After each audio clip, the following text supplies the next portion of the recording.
বিশ্বকাপে মরক্কোর স্বপ্ন ভাঙার সঙ্গে সঙ্গে ভেঙে যায় লাখো সমর্থকের মন।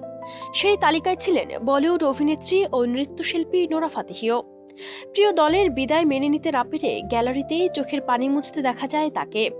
সেই আবেগঘন মুহূর্তের একটি ভিডিও সামাজিক যোগাযোগ মাধ্যমে ছড়িয়ে পড়তেই তা মুহূর্তের মধ্যে ভাইরাল হয়ে যায়। বিশ্বকাপের কোয়ার্টার ফাইনালে শক্তিশালী ফ্রান্সের মুখোমুখি হয়েছিল মরক্কো। ইতিহাস গড়ে শেষ আটে ওঠা আফ্রিকার দেশটি শেষ পর্যন্ত ২-০ গোলে হেরে টুর্নামেন্ট থেকে বিদায় নেয়। শেষ বাঁশি বাজতেই হতাশায় ডুবে যান মরক্কোর সমর্থকেরা। গ্যালারিতে উপস্থিত নোরা ফাতেহিকেও তখন চোখের পানি মুছতে দেখা যায়। ম্যাচ শেষ হওয়ার পর কিছুক্ষণ চুপচাপ বসে থাকেন তিনি। পরে সেই দৃশ্য ক্যামেরাবন্দী হলে দ্রুতই ছড়িয়ে পড়ে বিভিন্ন সামাজিক যোগাযোগ মাধ্যমে।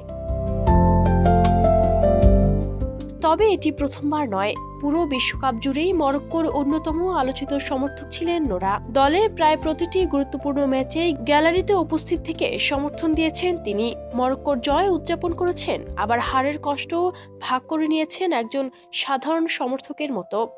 এর আগেও দলের একটি জয়ের পর আবেগপ্লাবিত হয়ে কাঁদতে দেখা গিয়েছিল তাকে।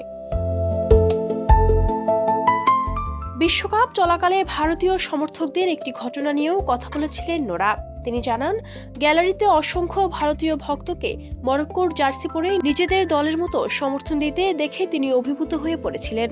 শুধু তাই নয়, অনেক ভারতীয় সমর্থক তার সঙ্গে ছবি তুলেছেন, শুভেচ্ছা জানিয়েছেন এবং মরক্কোর প্রতি নিজেদের ভালোবাসার কথাও জানিয়েছেন। নোরার ভাষায়, ডালাসে মরক্কোর প্রতি ভারতীয় সমর্থকদের ভালোবাসা তাকে গর্বিত করেছে। তাদের আন্তরিক সমর্থন ও উচ্ছ্বাস তাকে গভীরভাবে স্পর্শ করেছে বলেও জানান তিনি। সেই সময় ভারতীয় ভক্তদের প্রতি কৃতজ্ঞতাও প্রকাশ করেছিলেন এই বলিউড তারকা।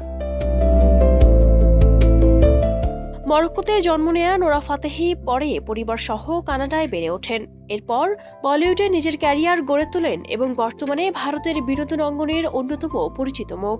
বিভিন্ন সময় সাক্ষাৎকার ও সামাজিক যোগাযোগ মাধ্যমে তিনি মরক্কো এবং ভারতের প্রতি নিজের ভালোবাসার কথা তুলে ধরেছেন।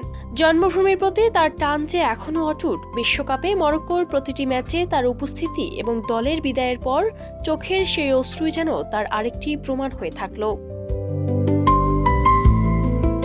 Ayesha Akter Swarna, Campus Times.